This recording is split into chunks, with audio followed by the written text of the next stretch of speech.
Alrighty, y'all, we're back with another video. In this video, we're gonna be dropping the frame mounted tank on the side.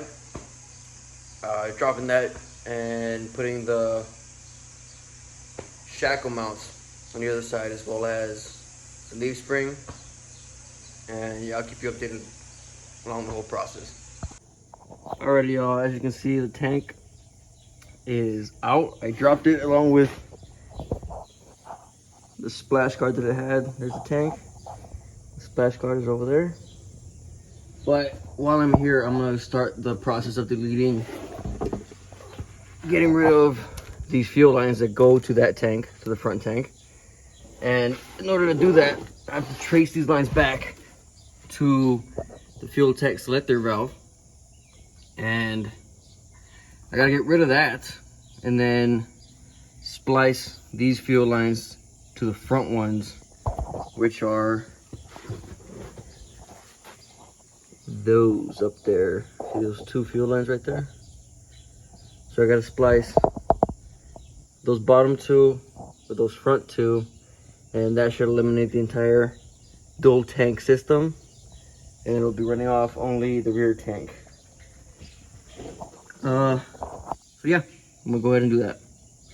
Alrighty, y'all, the fuel tank selector valve is off, and it's a good thing that I'm deleting this tank anyways, because I don't know if you can see there, right there, the fuel line snapped off because of how brittle it was. So it's a good thing I'm replacing this whole system.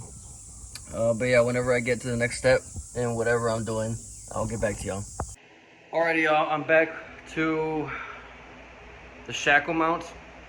I have the last two that I need to mount on the driver's side up and being painted, and the frame is already painted with the sections that I ground down and drilled out. That's being repainted just to prevent rust. But yeah, I'm giving it one more coat of paint. I'll let it dry for a couple hours and then mount everything back up, and then put the other leaf spring in.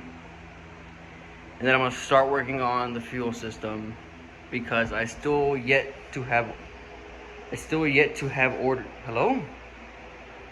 I still have to order the U-bolts for this axle, because the U-bolts that I have won't work because they're for the 9-inch, and the Sterling 10.5 is, the axle tubes are a lot bigger, so I need to order new ones of those, longer ones as well. But yeah, I'll get back to you with any more updates that I have for you. Alrighty, y'all, I have the front tank out, and I just finished dropping this rear tank. Wasn't that big a process, wasn't that hard a process. Just the 4 bolts holding it in, and then 2 fuel lines coming in, the connector, the fuel level sender, and then the evap line. It got ripped off, but I'm not going to be reusing that. Well, I am, but I'm going to be eliminating the charcoal canister that the truck has, and routing this line straight to the intake, and eliminating the charcoal canister.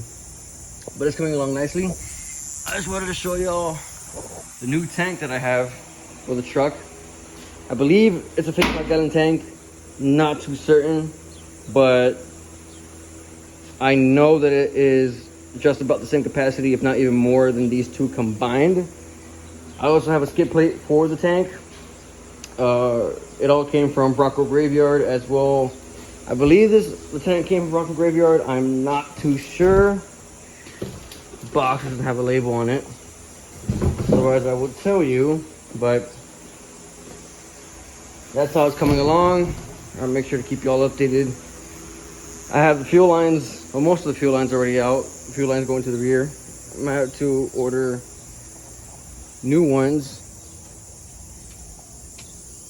and I'm probably going to convert these fittings to AN fittings, just so that it's newer and easier to work on. But yeah, it's coming along very nicely. I don't know if I told y'all, but the truck comes with a 302 V8. This one is fuel injected, so I don't have a carburetor or anything.